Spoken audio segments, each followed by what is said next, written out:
Sesaat lagi kita akan ikuti ngaso ngaji sore bersama Ustadz Yusuf Mansur. Acara ini didukung oleh PPPA Darul Quran dan Paytrade Connecting Your Life. Assalamualaikum warahmatullahi wabarakatuh.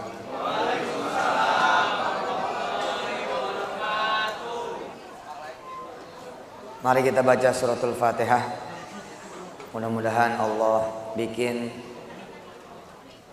kajian ini berkah, ada manfaatnya. Al-Fatihah.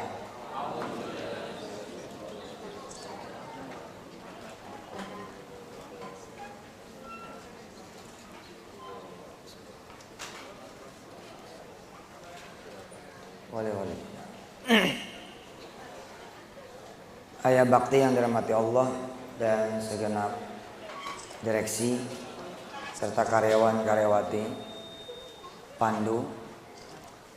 Insyaallah mudah-mudahan kita dalam keadaan sehat, amin. Dijaga iman Islamnya, dipanjangkan umurnya dalam keadaan taat. Ada kisah yang insya Allah teman-teman semua sudah mengenal, sudah mengetahui. Kisah tentang Al-Fil, kisah tentang tentara gajah. Menurut Mushaf Ibnu Mas'ud, insya Allah surah Al-Fil dulu menjadi satu dengan surah Quraisy. Bukan dulu, maksudnya di Mushaf Ibnu Mas'ud ya, itu disatukan. Di Mushaf Utsmani dibedakan. Jadi Al-Fil itu adalah Alam Taro, Quraisy itu adalah Li'ilafi Quraisy. Indonesia kemarin menyaksikan salah satu yang masuk dalam konten debat capres kemarin tuh, itu tentang persenjataan. Iya toh? Alutsista. Ada tank, ada drone. Yang sebenarnya sih buat saya yang menjadi rakyat, kalau judulnya masih beli sama orang, ini nggak lucu gitu. Kalau judulnya masih beli sama orang, nggak lucu. Karena ya jadi nggak ada rahasia lagi negara kita. Wong belinya sama orang kok. Apalagi banyak juga yang kita beli second. Barang bekas pakai orang. Riwayatnya kita nggak paham. Kalau kita beli tank bekas, beli pesawat bekas, bekasnya bekas ngebunuh. Kira-kira itu tank nyawanya berdarah. Ini masalah. Nah, Allah membuka peluang buat kita semua, rakyat Indonesia, untuk memiliki senjata yang tidak dimiliki oleh orang-orang lain. Kita punya peluang untuk mendapatkan senjata super canggih yang gak bakalan ada tandingannya. Gak bakalan. Bahkan Allah bukan cuman ya, bisa menyiapkan dan mengirimkan senjatanya. Allah bahkan bisa mengirimkan pasukannya sekalian. Di dalam surah Al-Fath Allah mengatakan itu. Di dalam satu lembar 2 kali Allah mengatakan, walillahi junudus samawati wal ard. Allah punya tentara-tentaranya di langit dan di bumi, tinggal kirim doang. Yang perlu dilakukan adalah koordinasi gitu. Kita komunikasi nih. Sama pusatnya persenjataan, pusatnya pasukan, segala pasukan. Dan hebatnya,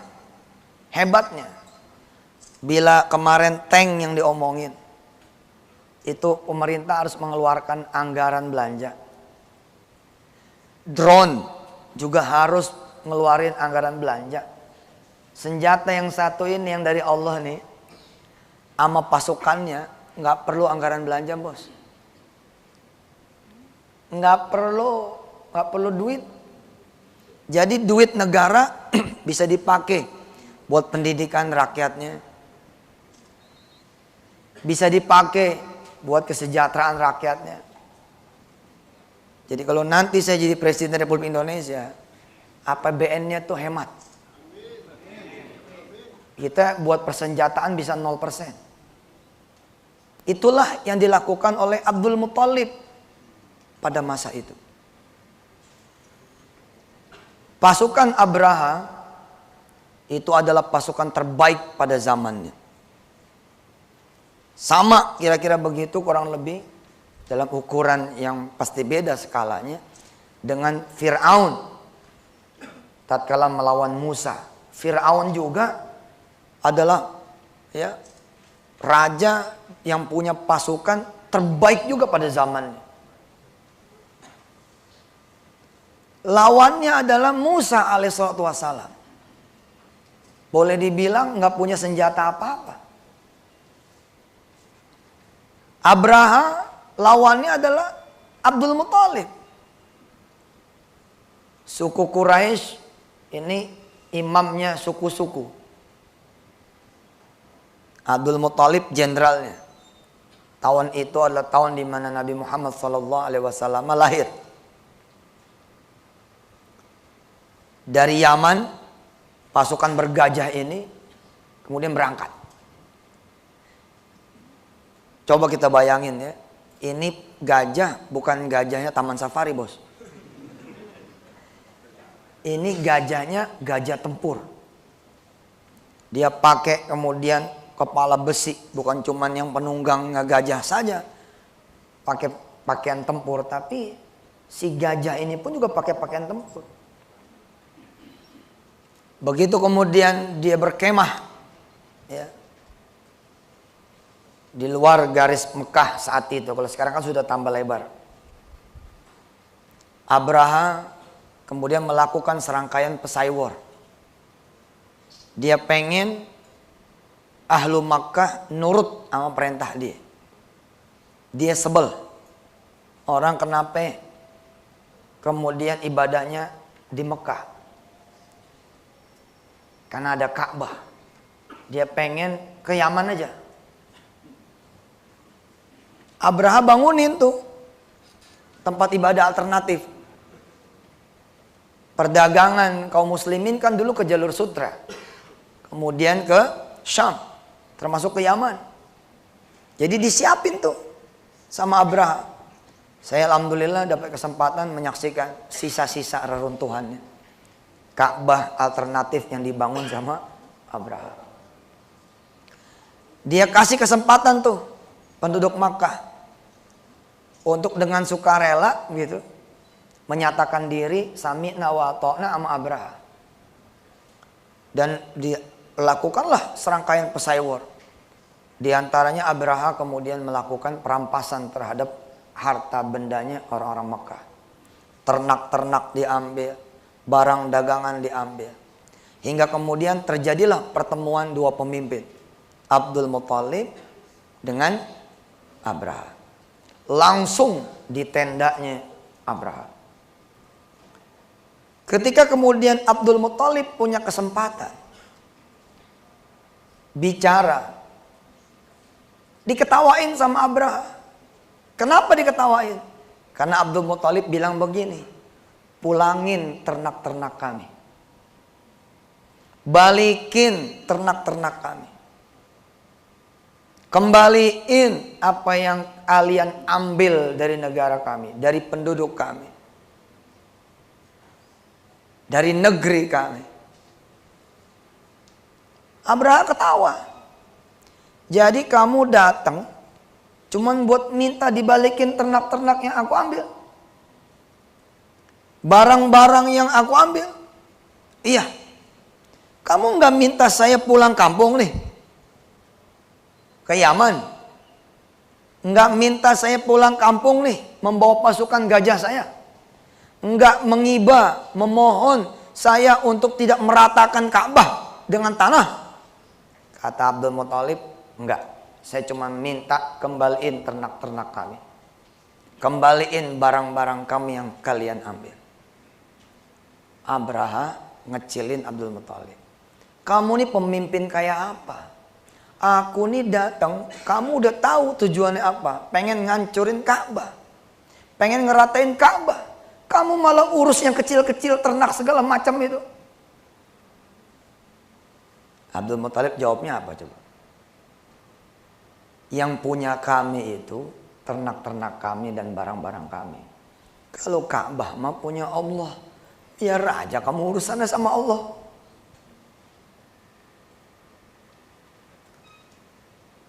Marah Abraha ini dan kemudian ditinggal oleh Abdul Muthalib.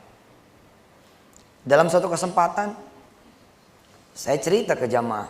Saya bilang, Abdul Muthalib itu tidak menyuruh anak-anak muda Makkah untuk mengasah pedang, untuk ngeluarin pedang, untuk kemudian melepas ikatan kuda-kuda. Enggak. Yang dilakukan oleh Abdul Muthalib adalah justru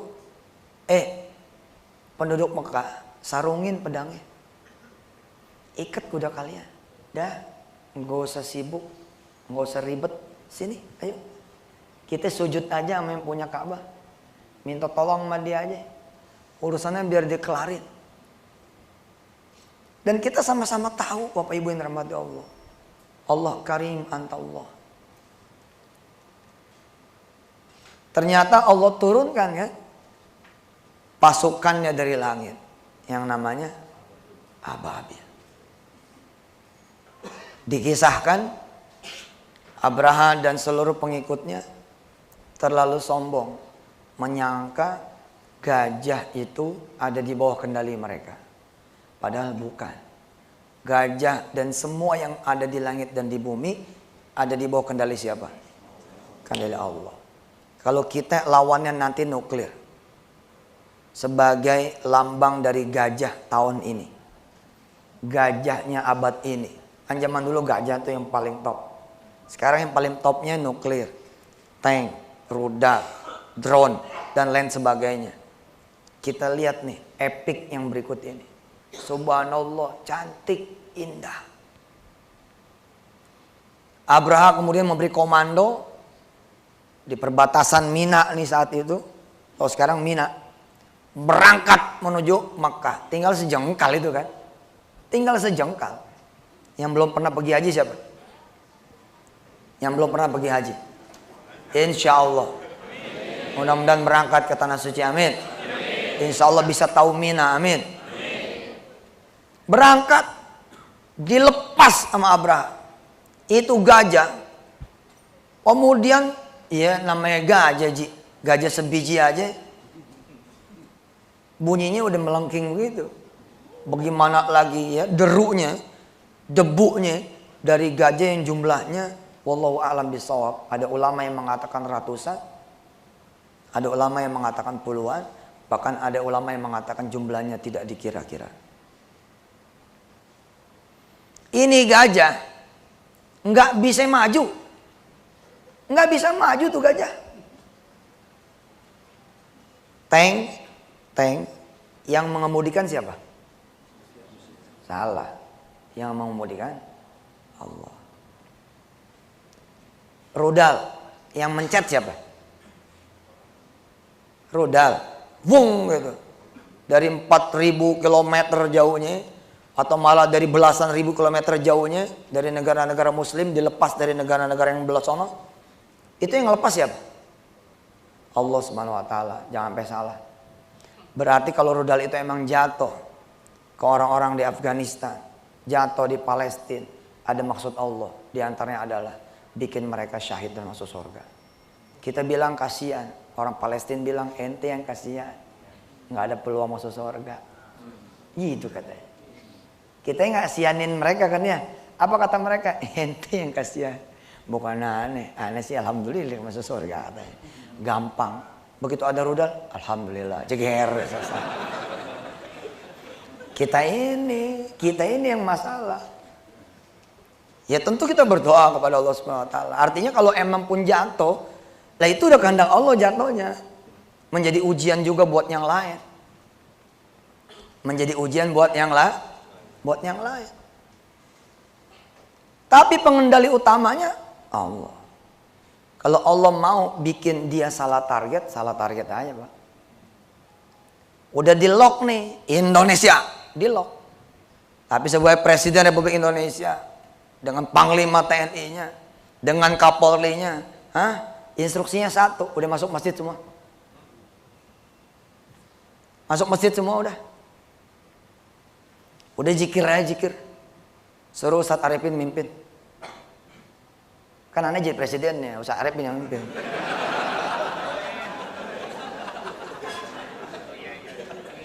Ayo. Baca Quran. Sholawat. Istighfar. Orang-orang bikin bingung nih orang-orang nih. Ini bagaimana ceritanya nih? Udah mau diserang, malah masuk masjid. Ya terus nanti mau ngapain? 8 anggaran kita 0. Di zaman aneh jadi presiden, aneh jual-jualin malah tanknya. Aneh sedekahin ke Afghanistan. Pesawat-pesawat F-16 apa segala macam, udahlah. Punya juga nggak bakal terbang juga. Nggak ada bensinnya sih. Punya kapal selam 2. Yang satu di Korea Selatan lagi dibenerin. Yang satu kalau nyelam nggak naik lagi. Mau ngandelin apaan? Udah ketahuan nggak punya apa-apa. Abdul Muthalib udah tahu dia nggak punya apa-apa. Yang hebat itu kan justru begini, punya apa-apa menganggap nggak punya apa-apa aja udah di hadapan Allah mah, biar ditolongnya sempurna. Senjata Pangeran Diponegoro apa? Orang Jawa pasti tahu. Senjatanya Imam ya besar saat itu Pangeran Diponegoro itu kendi, wajan air wudhu, itu yang dibawa kemana-mana. Itu senjata aslinya itu. Makanya kemudian jadi air awet muda apa segala macam itu. Sekarang kan ada penyimpangan sejarah. Itu dia. Nanti keanehan terjadi di layar nih makin deket nih, target tinggal 1000 mil, target tinggal 100 mil, hitung mundur countdown 10, 9, 8, 7, 6, 5, 4, 3, 2, 1 di layar. Lalu kemudian di belah sono teriak-teriak, wah yeah, sukses. Padahal kita lagi makan pisang goreng di sini. Kok nggak datang-datang nih nuklirnya ya? Kok atomnya nggak datang-datang, rudalnya nggak datang-datang nih? Karena Allah bisa Pak menciptakan bumi yang sama seperti Indonesia. Seakan-akan target itu berhasil. Padahal kita enggak. Emang bener tuh Gaza hancur beneran? Kata siapa? Kata berita kali. Aslinya paham nggak?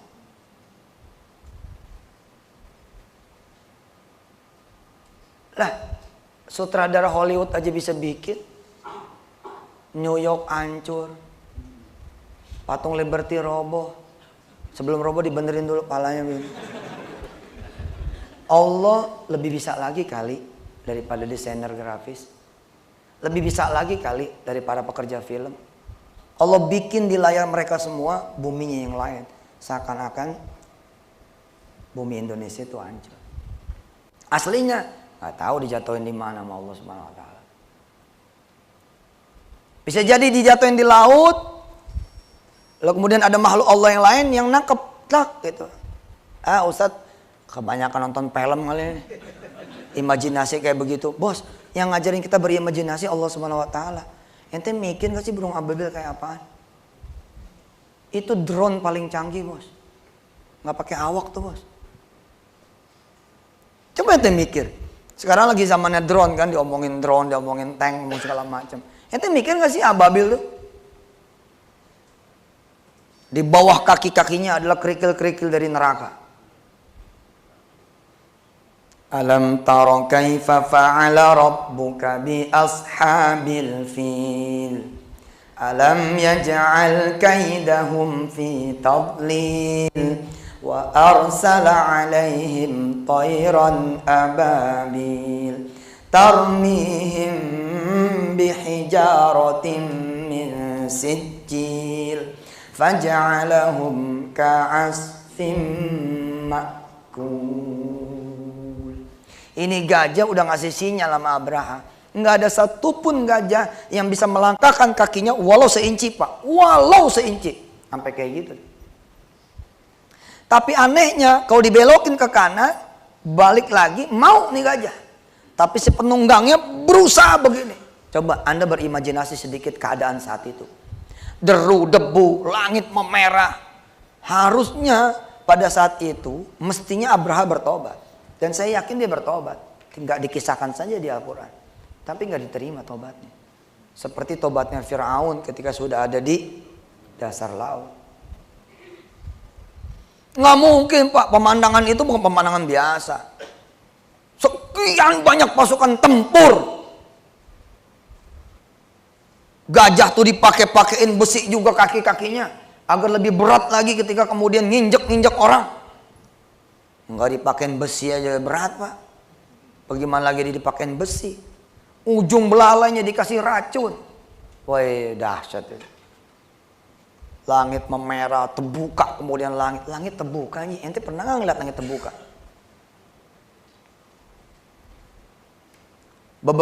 Beberapa kali Allah contohin sebenarnya pintu langit terbuka. Tapi kita nggak ngalamin.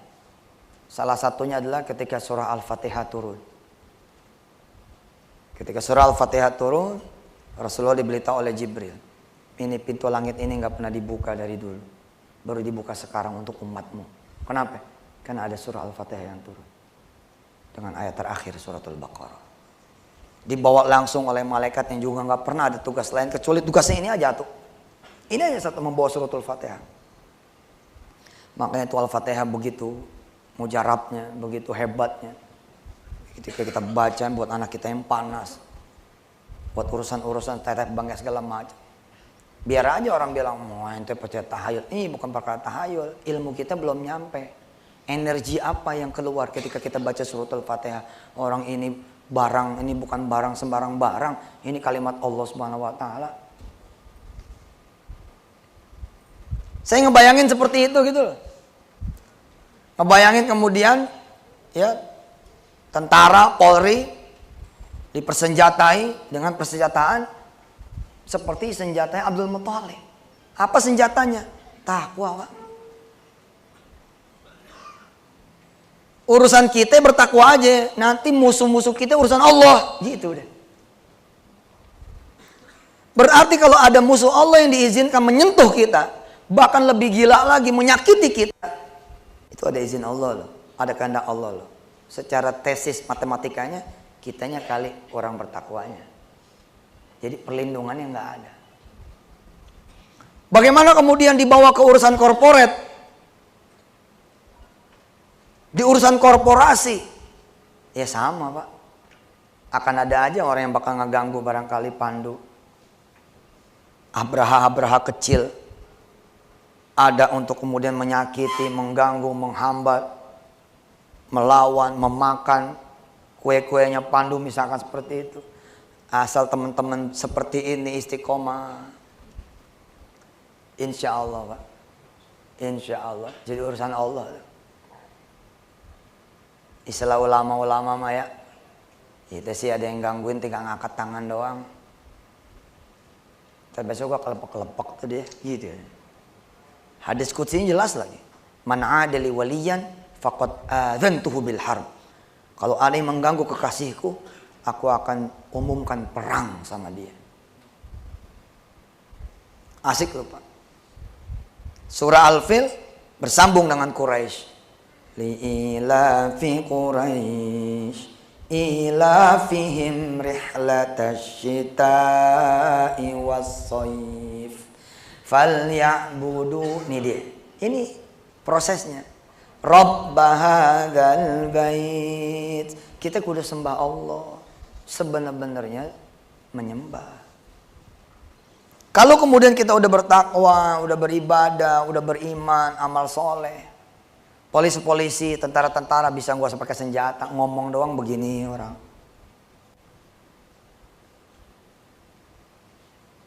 Kapolri tinggal ngomongin di TV doang.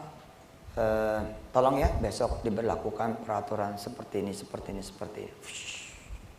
Suaranya jadi kayak suara Allah Subhanahu wa taala. Panglima TNI juga bilang begitu. Kamu di perbatasan A, B, C, D, E, F, G. Senjata kamu ini, tasbih sama Quran. Tapi begitu ada gembong narkoba mau masuk, ada macan di sono, patok ular di sono, yang semuanya barangkali pasukan Allah Subhanahu wa taala saja. Wujudnya wujud harimau, wujud macan. Atau malah ada anak kecil, cuman menyapa dia doang. Loh bapak nih dari mana? Turun dari perahu, bawa ganja, bawa narkoba-narkoba yang lain.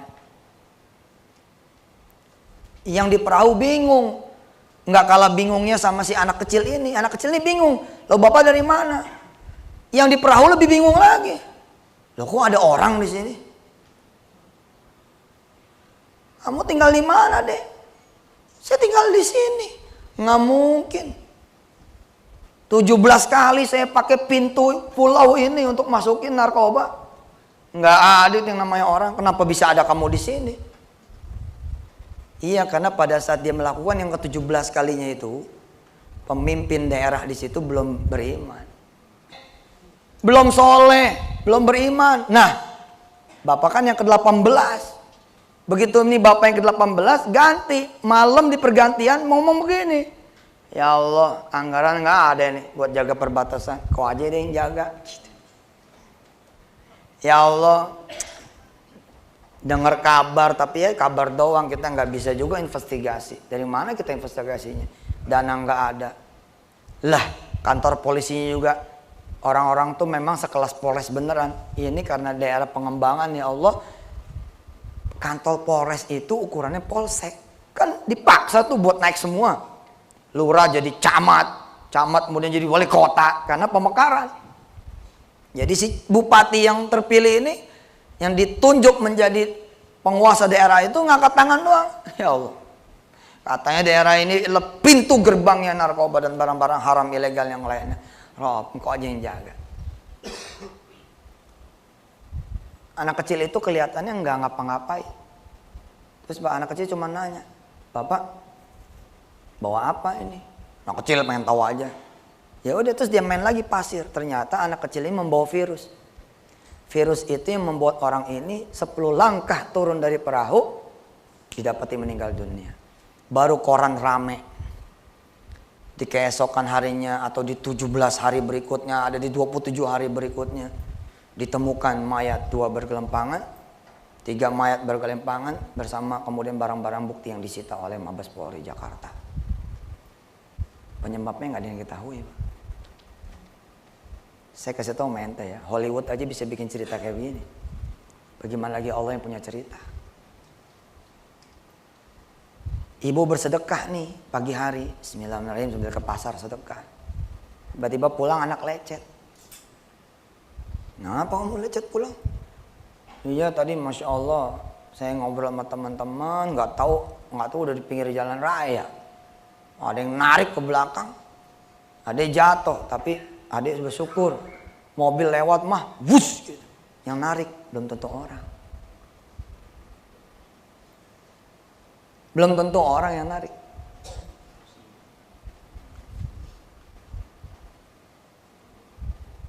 Ente mau pulang kampung, bawa duit 8 juta, terus istri bisik, bagi 2 aja bang. 2 juta sedekah di sini, 2 juta sedekah di kampung. Kita megang 4 juta aja buat jalan. Ya udah, bagiin 2 juta. Masuklah kemudian tol Tomang, jeng, Puri masuk. Begitu masuk Puri ada mobil di belakang orang lain, seng gitu. Kita nggak tahu nih kalau nih mobil ngikutin kita. Kita baru tahu ketika kita lihat mobil ini di belakang mau nyusul kayaknya nih. Geser kiri geser kiri nih, ngambil jalur tengah. Kan kosong nih jalur cepat. Ternyata mobil yang belakang ke kiri lagi. Mobil gimana sih? Dikasih jalan, malah ikut ke kiri.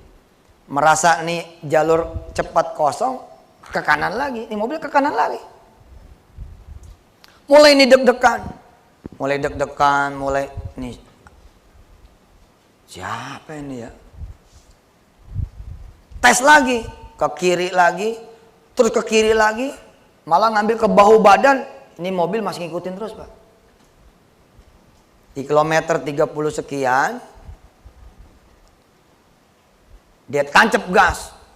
Tancap nih, wow, yang belakang tancap pas juga. Gitu. Kira-kira ada medan kosong, dia ke kiri, seret. Ternyata mobil yang belakang saat itu mengambil alih lintasan. Depan. Nggak taunya 2 menit kemudian, bubrak, tabrakan beruntun. 5-6 mobil pada kemudian hancur tuh di sebelah kanan bahu nih, sebelah kanan jalan jalur cepat. Ini kita dari belakang nih, udah jalan pelan. Astagfirullahaladzim, kayak apa tahu. Terus kita lihat tuh mobil yang di belakang yang dari tadi ngikutin, ikut hancur. Terus kita buka kaca nih, syukurin, mampus gitu. Tanpa kita tahu dia itulah penolong kita, yang memang disiapin sama Allah untuk menjadi stuntman kita di kilometer 30 sekian. Kenapa Allah kirimin jundullah yang satu ini? Karena ente bersedekah, mengundang malaikat Allahnya datang. Ente berdoa, mengundang malaikat Allahnya datang, menjaga ente semua. Ente jalan buru-buru, lagi buru-buru ada pohon jatuh, bong gitu, ngalangin ente punya jalan. Ente makin maki-maki lagi. Ya elah, lagi buru-buru, ada pohon jatuh. Itulah manusia, dilindungin nggak ngerti dilindungin. Itu pohon nggak ada tadinya. Orang-orang sebelah pada bingung, nih pohon dari mana judulnya nih pohon? Perasaan nggak pernah ada pohon di sini, kok ada pohon di sini. Rupanya ada truk ngeguling, bawa pohon yang segede-gede tahu. Satu pohon jatuh, ngalangin jalan. Nanti Pak, kalau yang di depan udah selesai, takdir Allah catatannya udah berlaku, nanti ada pasukan nih yang ngebersihin pohon. Belum tentu yang ngebersihin pohon ini juga manusia. Bisa jadi ini sekumpulan malaikat-malaikat Allah seperti yang ada di perang Badar. Itu di perang Badar, para sahabat stres bahagia. Bukan stres susah, stres bahagia. Pada cerita ke Rasulullah, aneh nih perang kemarin. Pedang belum dicabut, udah pada mati. Udah pada kegorok, udah pada kayak apa tahu. Sampai kata sahabat begitu ya, gini-gini doang gitu. Karena udah pasti mati gitu. Rasulullah bilang begini, kalian ada nggak lihat penunggang kuda yang kaki kudanya warna putih, dia memakai sorban hijau, di dahinya ada tanda orang bekas sujud? Ada. Dia bukan dari kita, dia dari golongan malaikat-malaikat Allah. Apa berlaku hanya waktu itu doang? Enggak, sekarang juga berlaku. Pelindungan, sebenarnya pelindungan kan Allah ada ajarin, ya ini ketakwaan. Makin kita bertakwa, insya Allah Allah makin akan lindungi. Kakek-kakek rajin banget sholat subuhnya, rajin banget puasa sunnahnya. Kemudian cucunya didatangin teman. Ayo kita usaha aja. Usaha dari mana?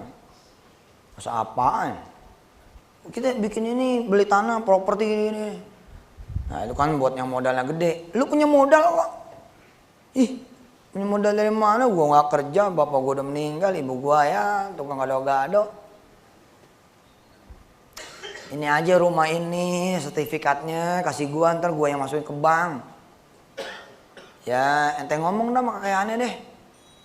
Dia ngomong nih sama kakeknya, kek ini ada temen nih mau ngajakin bisnis, sertifikat pinjam katanya. Si kakek ceritain tentang keuntungan bisnis. Masya Allah, iya bagus nih, bagus. Ya udah deh, oke. Nanti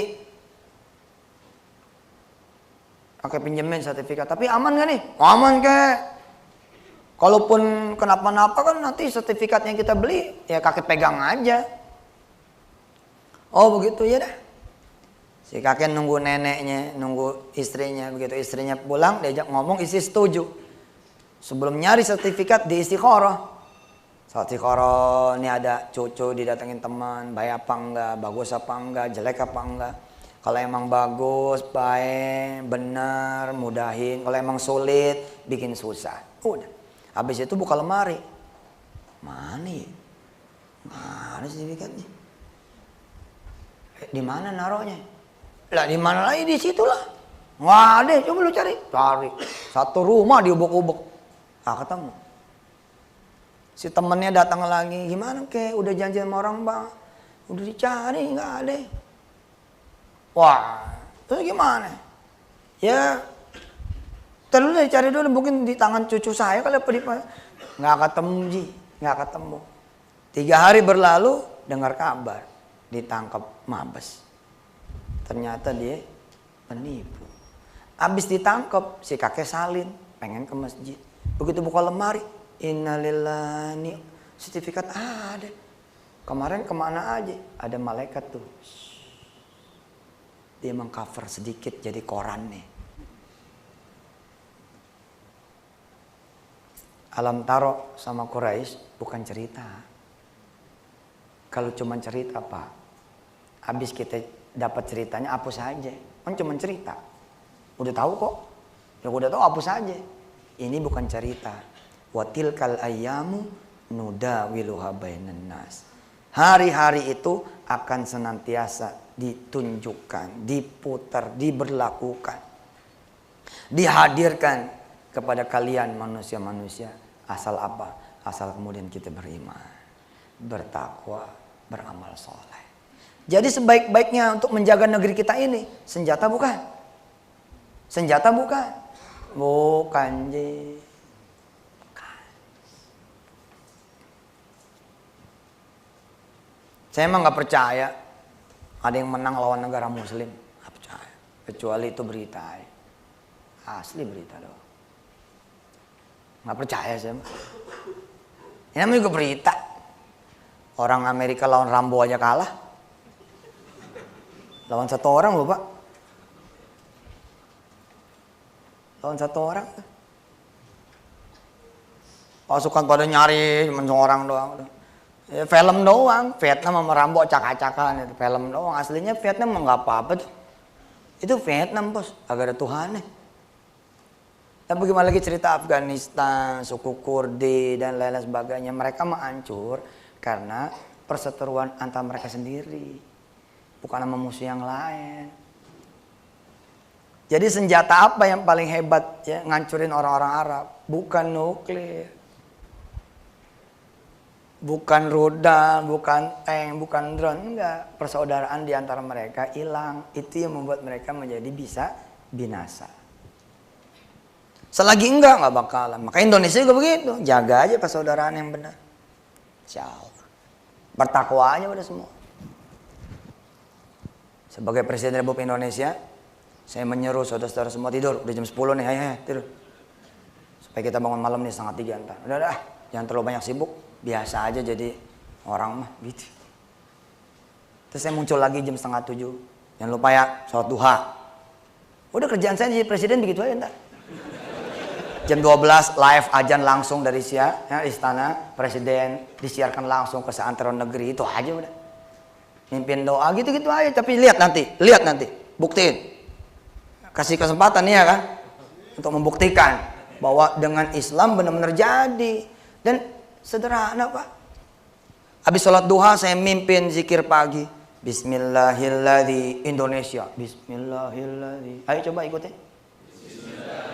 La yalurru ma'asmihi syai'un fil ardi wala fis samai wa huwas samiul alim.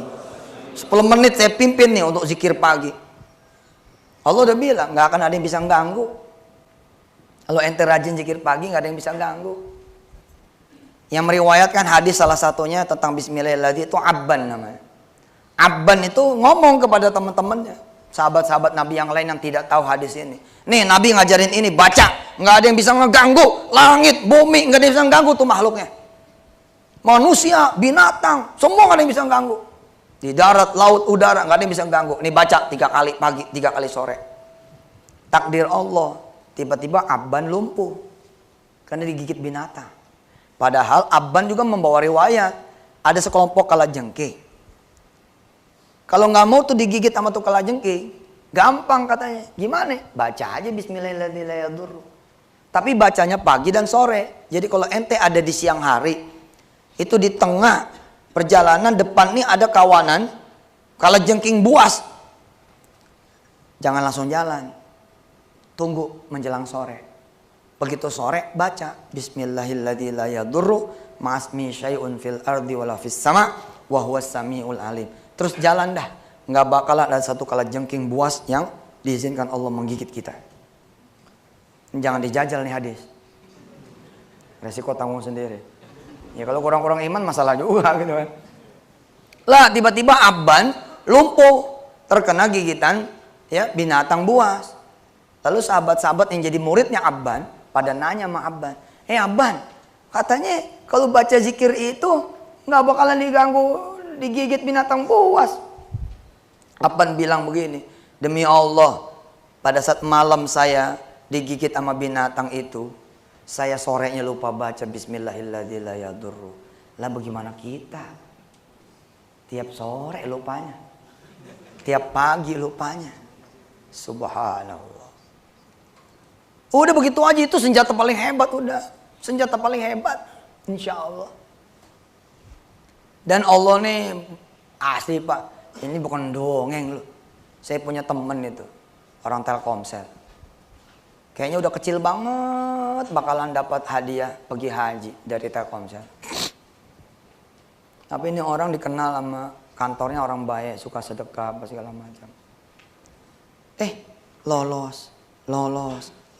Tinggal 50 besar apa berapa begitu? Ini kan satu Telkomsel nih, se-Indonesia. Verifikasi terakhir Pak. Jadi si perusahaan ini kemudian ngirim orang untuk nyari tahu orang ini orang baik atau tidak. Ukurannya adalah yang ditanya tetangganya Pak. Nah, si Fitri namanya dengan suaminya disurvei. Disurvei nih, nanya tetangga kanan kiri, nanya masjid. Kemudian begitu sholat masjid, ditegur sama yang jaga masjid.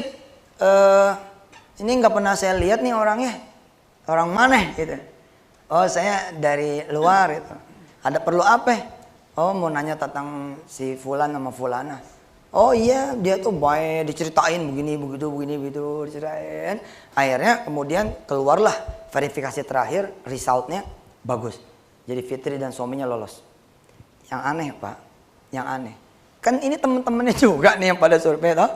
Begitu udah diketahui lolos semua, pada buka-bukaan kan. Kemarin sebenarnya kita datang, kita ketemu. 2 orang ini Pak bingung Pak. Tetangga yang disebut nggak ada. Orang yang disebut di masjid nggak ada. Subhanallah. Jangan gak percaya tuh yang begini ya. Ini belum pasukan tempur nih Pak yang dikirim. Kalau udah pasukan tempur mah waduh Pak. Tiba-tiba pesawatnya orang lain bisa dijagain 5 dong gitu. Padahal kita nggak punya pesawat itu. Lalu kemudian Amerika ngumumin. Atau Rusia ngumumin. Atau lawan kita ngumumin. Apa pengumumannya? Ternyata Indonesia punya sekutu. Siapa sekutunya ini? Kita pengen tahu. Negara mana yang bantu Amerika? Negara mana yang bantu Indonesia? Dicari nih. Siapa yang membantu negara Indonesia? Nggak ada. Emang bukan dari negara di dunia yang bantu. Pesawatnya pesawat Allah. Apalagi juga Rasulullah kan punya kendaraan yang kita sama-sama tahu toh. Bukan berasal dari bumi toh. Apa kendaraannya? Buruk.